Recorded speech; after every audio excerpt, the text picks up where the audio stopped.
But look how fast this thing spins. I'm thinking it goes at least 20 to 22 miles per hour.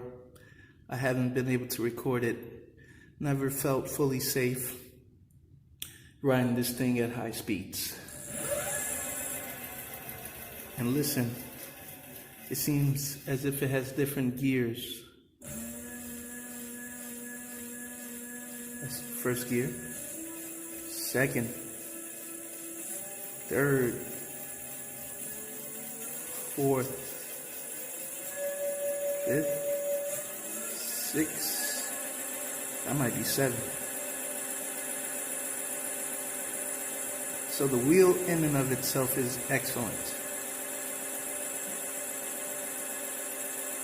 A lot of torque, except with the Gordo, it can't go up huge inclines, it just stops and then the power cuts off.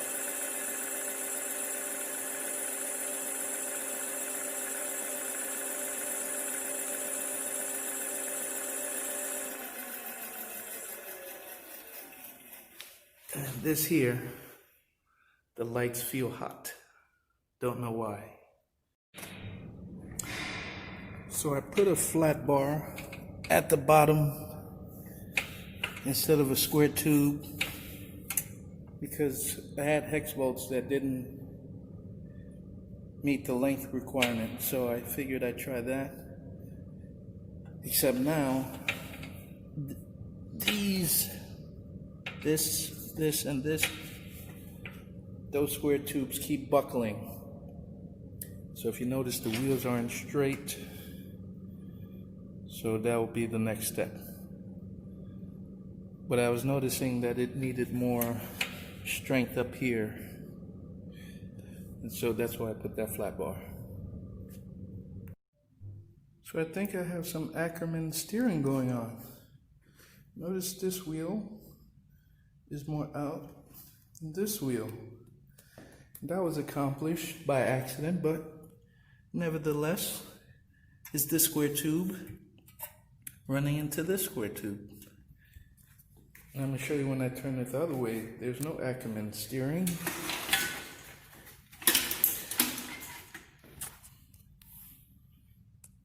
It's almost equidistant. Hold on. There we go. See? It's almost equidistant.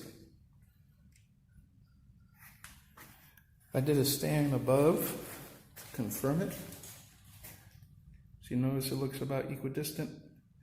And then I'm going to turn it again.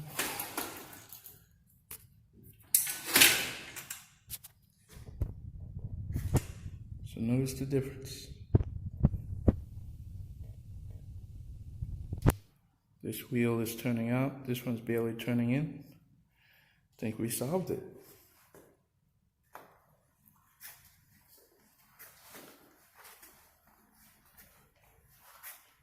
There we go. Let go.